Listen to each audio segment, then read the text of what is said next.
এ পর্যায়ে বক্তব্য নিয়ে আসছেন হেফাজতে ইসলাম বাংলাদেশের যুগ্ম মহাসচিব হযরত মৌলানা মুফতি সাখাওয়াত হোসেন রাজি। হযরত মৌলানা মুফতি সাখাওয়াত হোসেন রাজি।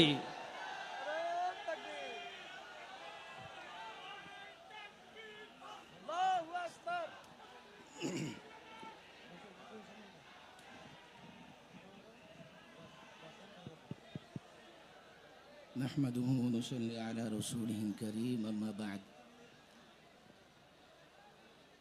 আমরা একেবারে শেষ পর্যায়ে চলে এসেছি। দীর্ঘ বক্তৃতা করার সুযোগ নেই, সময় নেই। আমি সংক্ষিপ্তভাবে তিনটি কথা বলতে চাই। এক, আমরা যে ডকুমেন্টারি দেখলাম তাতে স্পষ্ট আমাদের বুঝে আসছে হিজবুত তৌহিদ একটা কালো সংগঠন, অন্ধকার সংগঠন। কথা ঠিক না বেঠিক?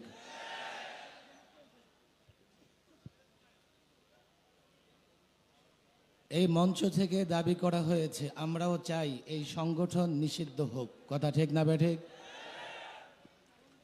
সরকার নিষিদ্ধ করুক আর না করুক, সরকার সরকারের কাজ করবে।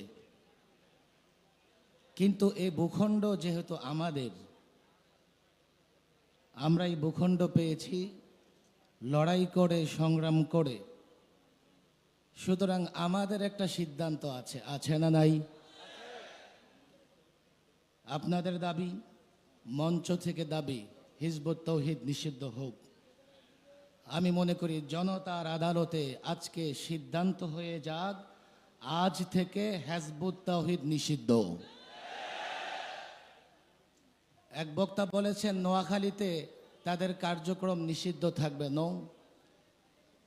যেহেতু জনতা আদালতে হিজবুত তৌহিদ নিষিদ্ধ হয়েছে, আজ থেকে বাংলাদেশের কোথাও হিজবুত তৌহিদের কার্যক্রম চলতে পারবে না, চলতে দেওয়া হবে না। এই ভূখণ্ড আমাদের। হতে পারে 16 দিন আন্দোলন করে কেউ কেউ এই ভূখণ্ডের মালিকানা দাবি করে, কিন্তু এই ভূখণ্ডকে ফেসিবাদ মুক্ত করবার জন্য আমরা 16 দিন নয় 16 বৎসর আন্দোলন করেছি, জেল খেটেছি, রক্ত দিয়েছি। 2, আমরা যখন বাতিল বিরোধী আন্দোলন করছি, একটা বিষয় আমাদের মনে রাখতে হবে, বাতিল কিন্তু বসে নাই। এই যে আজকে নানা জায়গায় কওমি মাদ্রাসা নিয়ে নানা ধরনের প্রপাগান্ডা, প্রচারণা চলছে, এর পেছনে আমরা যাদের বিরুদ্ধে আন্দোলন করছি, আমরা যাদের বিরুদ্ধে সংগ্রাম করছি, তাদের হাত আছে। আমি নিজে বারবার এ বিষয়ে নানা পণ্ডিত ব্যক্তিদের সঙ্গে আলোচনা করে, গবেষণা করে যা বুঝেছি, এই যে কওমি মাদ্রাসার বিরুদ্ধে এখন অপপ্রচার চলছে, এর পেছনে সবচাইতে বড় ষড়যন্ত্রকারী হচ্ছে ইসকন এবং উগ্র হিন্দুত্ববাদী। এরপরে কাদিয়ানি থেকে শুরু করে হিজবুত তৌহিদ, আপনারা যাদের বিরুদ্ধে কথা বলছেন, যাদেরকে নিষিদ্ধ করতে চাইছেন, তারা আপনাদেরকে জনগণের চোখে খারাপ করবার জন্যে এই ষড়যন্ত্রগুলো করছে। সুতরাং আমাদের দুটা কাজ করতে হবে। এক, আমাদের আঙ্গিনায় কোনো প্রতিষ্ঠানে যাতে এই ধরনের অপবাদ দিতে না পারে আমাদের সতর্ক থাকতে হবে। 2, আমি পরিষ্কার বলি, যদি কোথাও কোনো বাতিলপন্থী, কোনো ভণ্ড, উগ্র হিন্দুত্ববাদী, হিজবুত তৌহিদ থেকে কাদিয়ানি পর্যন্ত কোনো দল, কোনো সম্প্রদায়, কোনো মাদ্রাসায় গিয়ে মব করবার চেষ্টা করে, কোথাও অভিযোগ আসলে আঘাত করবার চেষ্টা করে, আমি বলি না এ কথা, কোথাও কোনো, আমি এ কথা বলি না। মাশাআল্লাহ,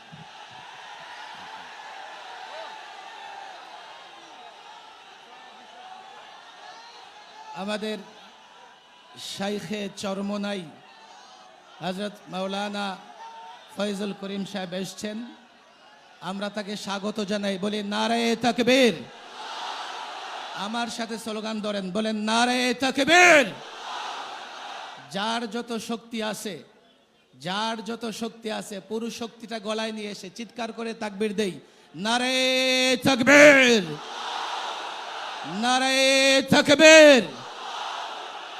আমার সর্বশেষ কথা, দীর্ঘ বক্তৃতা করার কোনো সুযোগ নেই। এখনো বাংলাদেশের প্রায় 50 জন শীর্ষ আলেম এই মঞ্চে উপস্থিত, যারা 1 মিনিট 2 মিনিট করে বক্তৃতা রাখবেন। সর্বশেষ কথা হেফাজতে ইসলাম নিয়ে। হেফাজতে ইসলাম সেই 13 শাপলা চত্বর থেকে রক্ত দিয়েছে। হেফাজতে ইসলামের শুরু থেকে আমরা হেফাজতের সঙ্গে কাজ করেছি। হেফাজতে ইসলাম মূলত ইসলাম হেফাজতে কাজ করে। হেফাজতে ইসলামের কোনো রাজনৈতিক অভিলাষ নাই।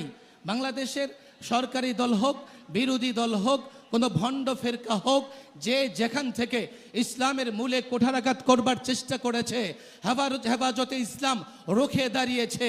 এই জন্যে এই দক্ষিণ উপমহাদেশে মুসলমানদের ঐক্যবদ্ধ সবচাইতে বড় প্ল্যাটফর্ম হচ্ছে হেফাজতে ইসলাম। আমি রাজনীতি করি, যাই করি, হেফাজতে ইসলামে আমি যখন বক্তৃতা করি, মঞ্চে দাঁড়িয়ে যাই, আমি এই দেশের 16 কোটি মুসলিম জনতার প্রতিনিধিত্ব করি।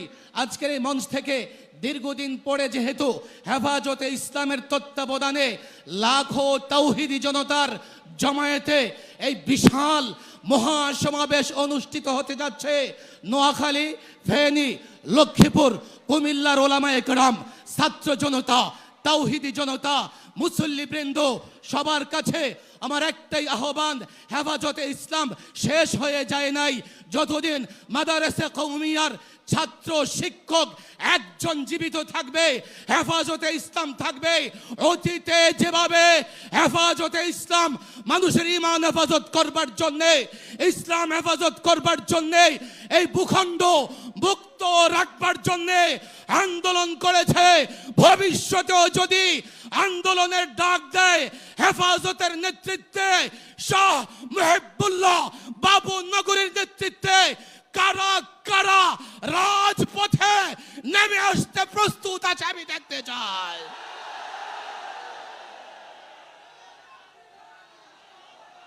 আল্লাহ তাবারক ওয়া তাআলা আমাদের এই গণজাগরণ, আমাদের এই শক্তিকে দ্বীনের জন্য কবুল আর মঞ্জুর করে নিন। ওমা তৌফিক ইল্লা বিল্লাহ।